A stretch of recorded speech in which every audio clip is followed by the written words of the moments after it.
Hi folks, welcome to the Candidates Forum.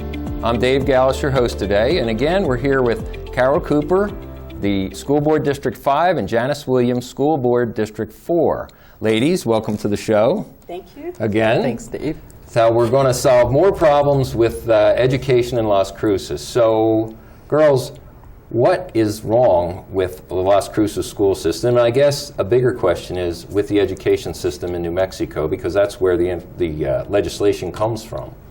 So, Carol, why don't you lead off? What is wrong?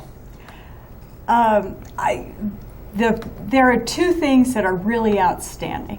One is that we have less parent involvement with children than we've had in years past. Okay. Well, a lot of years past in New Mexico. But so that's a major problem because children are not really ready for school. Okay.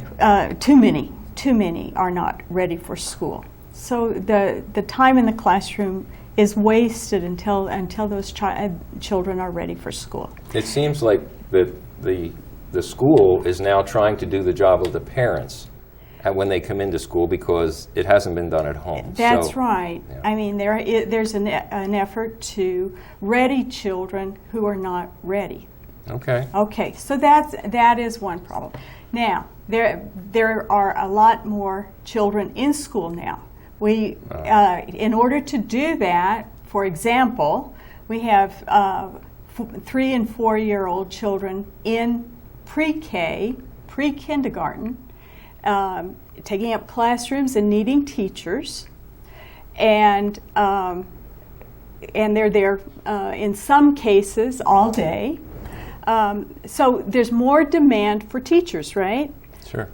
But we also don't pay our teachers enough, so our teachers go to other states because they will be rewarded according to their qualifications and their dedication, but that's not how we're rewarding. And so we are short of teachers. And what that translates into is more children in a classroom per teacher. That's a lot of work and not enough compensation for teachers. Well, do we have the money to pay for better teachers so we can be competitive? I think that we really do. It's just a matter of it is a managing matter the of money? how the money is managed, yeah. Okay. All right. Well, Janice, what do you see as a big problem in the education system? Well, we were talking about this earlier too. My thoughts on this are that it's a matter of the quality of the education and not so much the quantity of the education. Well, what do you mean by that? Well, I agree with Carol that there are children that aren't ready for school by the time they reach 5th grade. Yeah, but some kids learn at different speeds, too. That's the issue here, too. Some kids learn at different rates, different times. They may not be ready to start school when our school system says, okay, kindergarten, you got to be 5 years old, you get into school, you start. They may not be ready at that time. But how about when they do get into school? I mean, with Carol, it would be good if we had some intervention before they come to school or some kind of standard. But once they are in school, then how do you teach all the kids at the same time when they're not at different levels? Well, they are at different levels, when they enter the school. And regardless, I think this is the biggest problem that our teachers are having. And how do you honestly evaluate a child or a teacher for that matter on whether this child is becoming proficient in mastering the skills that they deem that they should have mastered by this particular grade level when we are not having our curriculum geared or our teaching geared to address the different levels and the speeds of how children learn, the ways that they learn. It's a cookie cutter curriculum that says, here's what we're teaching, and we're going to lecture to you. We're going to tell you everything that you need to know, and then we expect you to retain this information. in this specific amount of time. And if they don't? And if they don't, well, here, now we have our grading system. You may have an A, you may have a C. So if you get a C, it's telling us that, okay, you're passable, but you really haven't mastered the skills that you need. But you made a C, so we're going to go ahead and push you on into the next grade. You said a very important word, proficiency, as opposed to grading? Yes. Oh.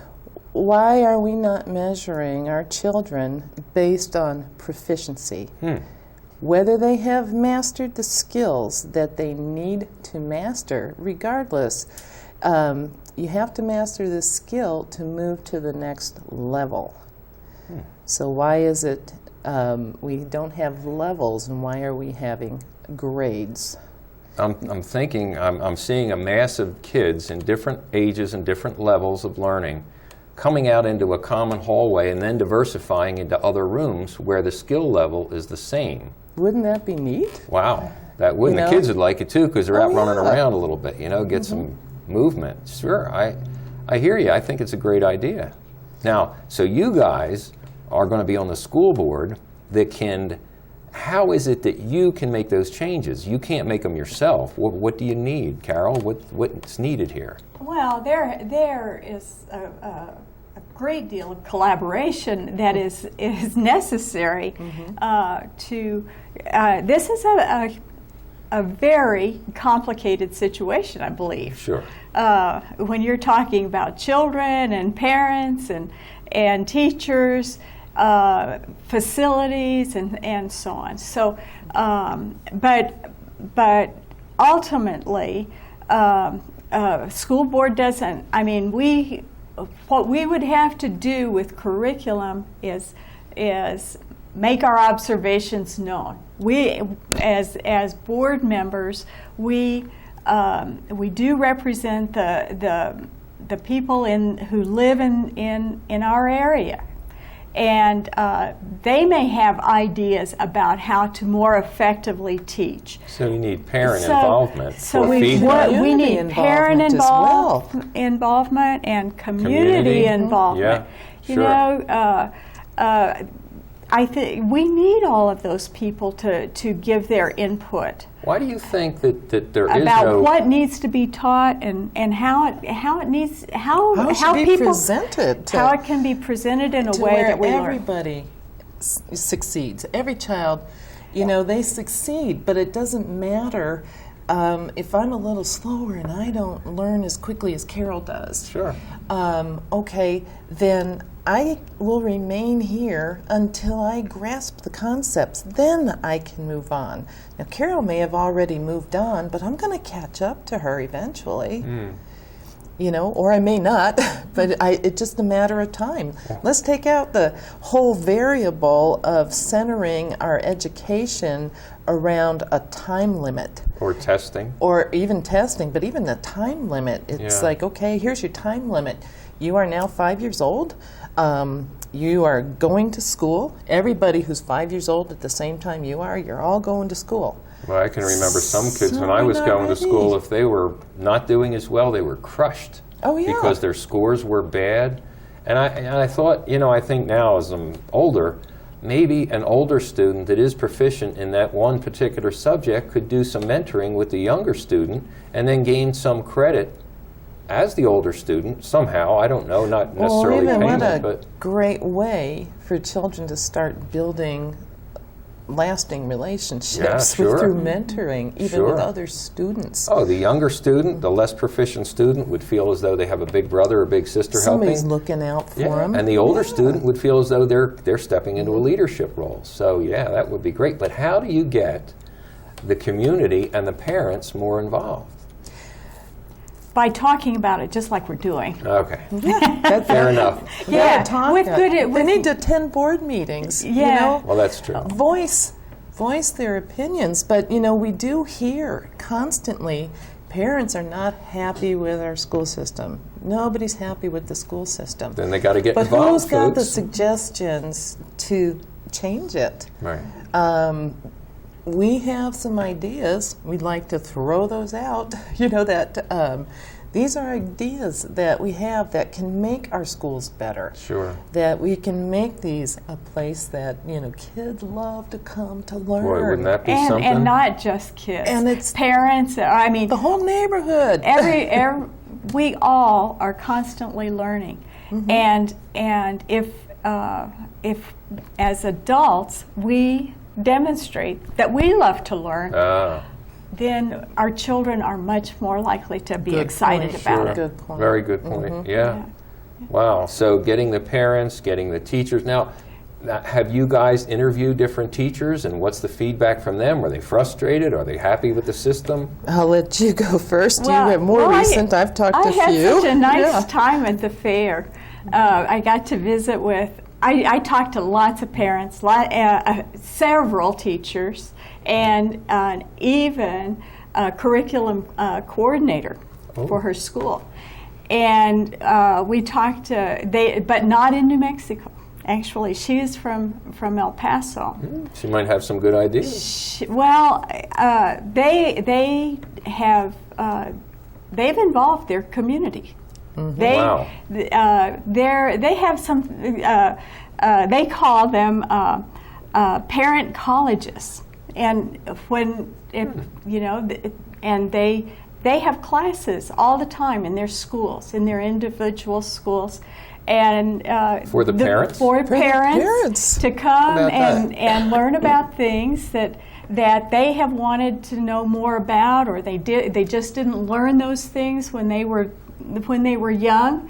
But is it related to their students' activities, or it's just the general learning that they want? Just general learning. Wow. But it might be cooking, or it might any number of things that parents are interested in knowing more about. Just like you said, when the parents are interested in learning, that relates to the kids. The kids see that, they want to learn. That's a great idea. And if it's at the same school, even better. Well, as soon as you guys get elected, November 5th, get to work. Well, we definitely will talk about it. And another thing, I have personally thought that we really need to do this in a day when we deal so much with teen pregnancies. We have the abortion discussion, and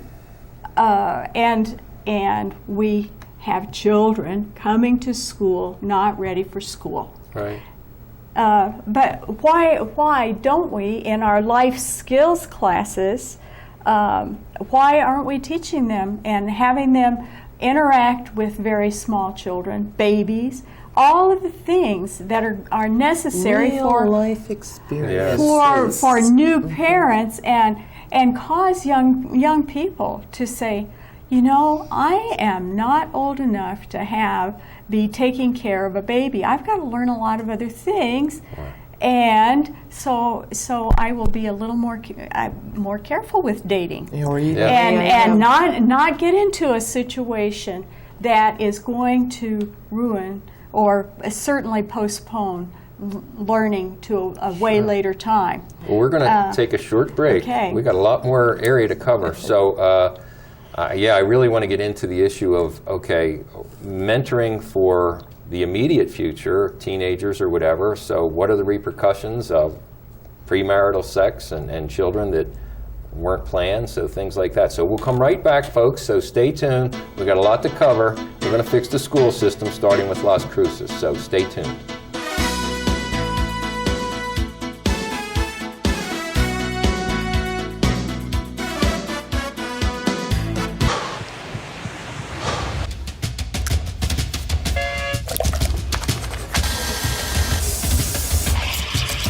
There you go. So great. You can do all these different gears like one hand. Okay. Nice.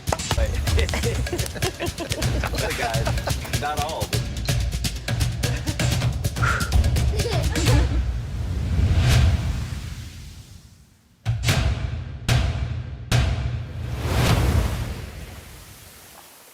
Horizon, granite is here. It's here. here. Horizon Granite is here. We'll come to you to customize your kitchen and bathroom with beautiful countertops and cabinets. Find out more at horizongranite.com. Call us at 575-650-3180. Horizon Granite is here. It's here. Make yourself a beautiful home. Hi, I'm Ray Bamberg with Here on Earth. I would like to invite you for a free hearing evaluation to our office. We've been here in southern New Mexico for 34 years helping people hear better.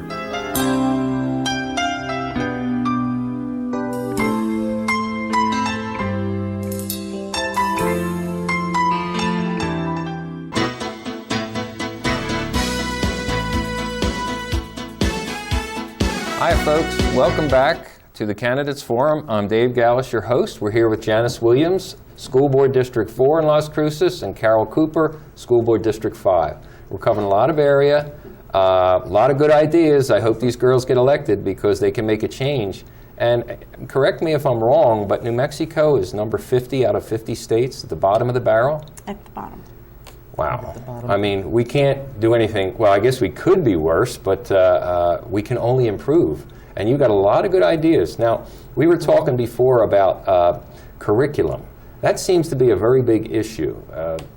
Janice, you want to? Well, you know, I've been looking at this, and I have been trying to really get a handle on what are we teaching in our schools? What are we teaching our kids right now? And, you know, there's an evolution that the nation has gone through from moving from agriculture to industry, and now we're kind of really in a technologic age. Yes. Has our curriculum caught up with that yet? Are we developing educated students, civic-minded, that have the skills that are needed in our workforce right now? For today's For workforce. today's workforce. Doesn't seem so. It seems like it's the same rote and routine that has been taught for the last 100 years. We may be presenting it in different ways. Here's a different way to calculate. I've seen some of the Common Core math, but here's a different way to calculate this instead of using memorization. All well and good, but we're still teaching the same thing. Have we not advanced? Our kids have so much access to technology right now. They learn things fast and quickly. Maybe we're not up to speed, I don't think and they're we are. bored because we're not up to speed. I think so. I think so. So, okay. I knew so, my children were. Yeah. And yeah. yet, And we, yet, I mean, I keep hearing that we're not teaching history. Now, I mean, That is something we should go back to. Certainly, Well, yeah. certainly. Art. I don't want it to. I don't want history to be taught in a rote fashion. I want us to see ourselves in history because doesn't change really. Internally, we really don't change. No. Haven't changed for at least we know about 3,000 years probably. But if we look at history, we can we look can back see, at our see mistakes ourselves, or see our our what we did successes, right. what we did right. Sure. So we want to be careful about it. What we want to do is teach what we have to teach better and make it relevant.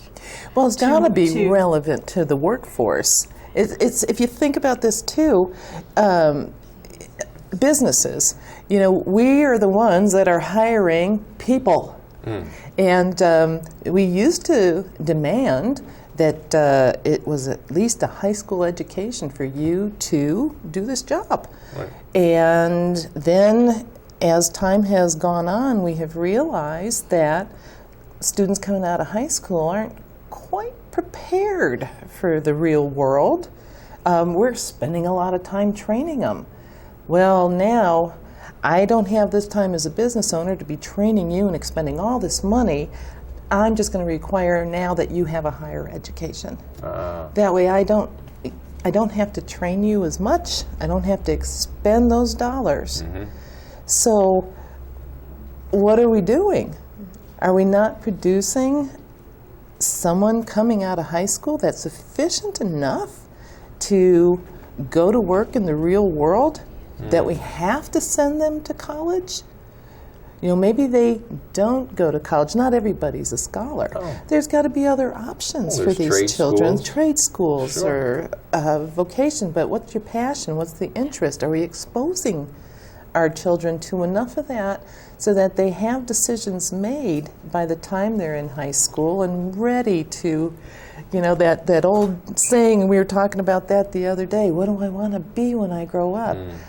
How are we presenting enough to them? Do they know? Do we know, and are we teaching enough about what is going to be required in the outside world? Do you have these skills? Do they test for a proficiency in a broad range of interests? You know what? Let me interject here. When I visited with the curriculum coordinator, she said that they start children on an academic for the first 8 years. Like a path? An academic path. I mean, the things that they are taught are academics. At 8th grade, after eight grades, they have a choice of choosing a college career, or for the next 4 years can be either geared for going to college or trade or learning Different skill other than skills, academics? other than academics, yes. And she said they have to stay on it. Once they choose it, they have to stay on it. They have to stick with it. Oh, they should have the option. Yeah, it's a great idea, but they Yeah. should have the option. Yeah, That yeah. maybe I chose wrong and I want to change my mind. And to some extent, the school is evaluated on, you know, I mean, when a child, you know, has that, they've been given enough time to get to a certain place. So they you can got- make some good, intelligent decisions about their future.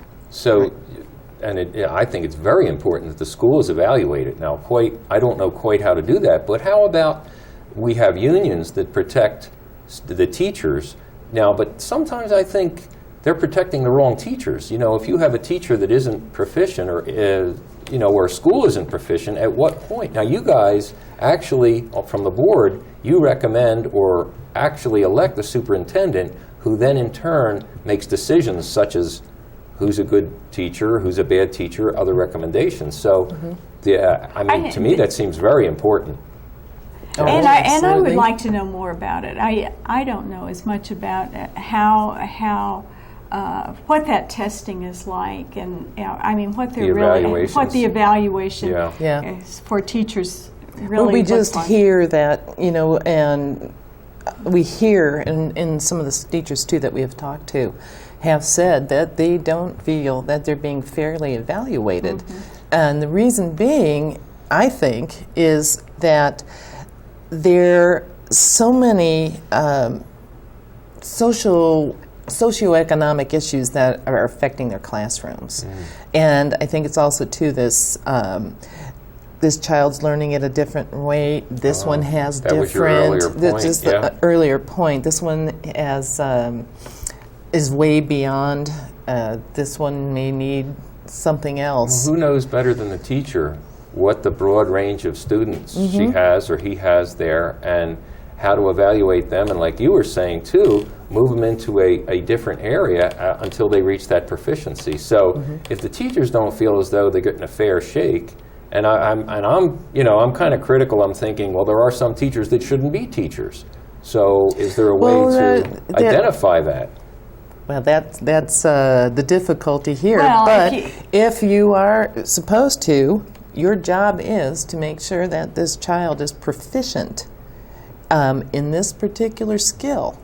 Okay. Then you should be evaluated on whether you have achieved that. But it won't work with the cookie cutter. Not all the kids together. Not all the You kids have to have- together. I think they have to be at the levels, the proficiency levels that I they like need that to be proficiency. at. No more grading, because I No more remember when I would grading. get a C, when I was a kid, Oh, C was yeah. a fail.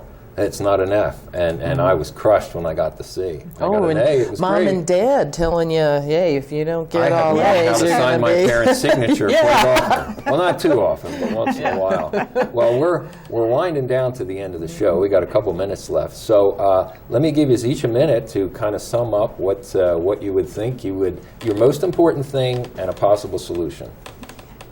Well, my most important thing is to encourage certainly parents to be more involved with their student, know what they're doing and what they're not doing. And I encourage grandmas and grandpas to, if you've got some extra time, volunteer in your child's school and be present, help those teachers see things that they might not see. Anyway, all of us, let's find a way to be involved with education in Las Cruces. Thank you, Carol. Janice? Well, I'm on that same wavelength. We need community involvement, and we need parental involvement. If we're going to affect any change in our education system, it has to be a vision and a plan that everybody has bought into, that we all agree on, and that we have decided that this is what we're going to do. Let's set the ways to measure it, and let's achieve it. You know, it's funny, we're talking about education of students, but it's so important that we educate our viewing audience as well, which are parents, which are teachers, which are students. So, and this November, we're going to get a chance to elect folks like this, Carol and Janice, so that they can make the change that we need to help our students grow and become productive products of our society. So it's all about education of adults, education of students. So elect us if they want us to niggle them about getting involved. Well, I'm voting for you girls, and I think most people know that you're going to be good on the school board. Janice Williams, School Board District 4, Carol Cooper, School Board District 5. Let's get out and vote, folks. We'll see you next time on the Candidates Forum.